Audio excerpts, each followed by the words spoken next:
Hey guys, welcome back to Many Tribes, One Kingdom. It's your friend Dustin here with an episode of 5 Minutes in Church History. And today, we'll be talking about the Salvation Army, so stay tuned.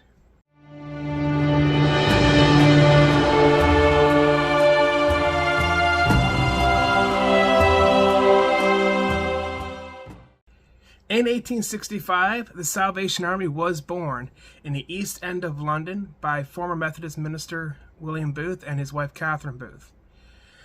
William Booth and his wife Catherine were part of the Methodist Church, and when they saw how the poor people were being treated, because in this time period, though there were stoves in the churches, but only the rich people can afford the coal to put in those stoves so they can keep warm during the cold months. And if you were less fortunate and you didn't have the money to afford the coal, you were forced to stand in the back, sit or stand in the back where there were no stoves. And you were by the door where there's major drafts, and you were most likely cold during the service. William Booth was tired of this, so was Catherine Booth. They didn't want to see this. And even in this time period, women were not even allowed to speak out in the church. So William Booth really had to be her voice whenever they went into the council meeting. But when they refused to change or even show any signs of changing, Catherine Booth shouted down from the upper level and saying, "William Booth, don't give in. This is what God is calling us to do, and this is where we need to go." From that point on, William Booth and Catherine Booth set out to create a new church and ministry called the Salvation Army, although when it first started it was called the Christian Mission. The Salvation Army was built around Wesleyan theology, since William Booth had a love for John Wesley and his writings. William Booth and Catherine Booth set out to do something brand new with the structure of an army rather than just a typical church. In this time, I don't want to say regular church, but a typical church would have, your pastor, your preacher, would have your deacons, elders, and just your regular congregants.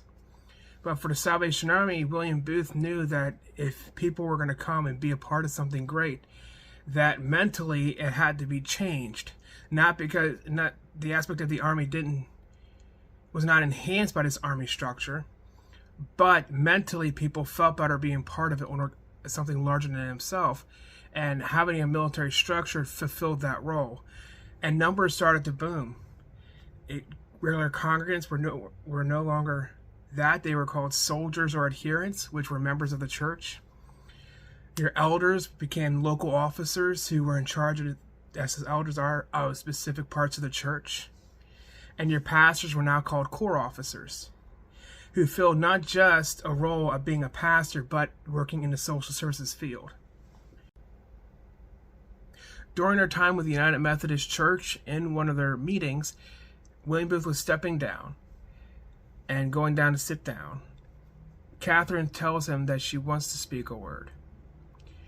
Now, for William Booth, in this time period, women were not allowed to preach. And if they did, they were looked down upon, or even given allowance to, they were looked down upon. And the person who allowed them to was looked down upon, and even scorned and ridiculed for allowing such a thing to happen. Without hesitation, William went up to the podium and announced that his wife will be bringing the word that evening.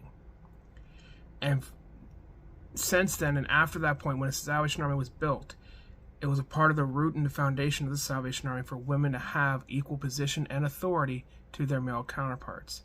This didn't sit well, unfortunately, for a lot of people, but it changed the mindset for a lot, and it helped build the Salvation Army what it is today.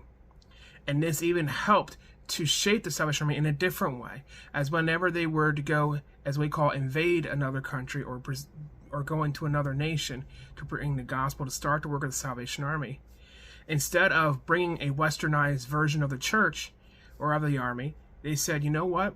We are going to change our uniforms. We're going to adapt them to what the lowest caste would wear. And if you look at pictures of India or the Salvation Army in India and Pakistan, you see their uniform, it is of the lowest caste. The Salvation Army was to show that this is not a British or an American church or European church, that this is not just for the upper class or just the lower caste. This is for everyone. And by doing so, the Salvation Army had blossomed and boomed to the 133 plus countries that we are currently in today.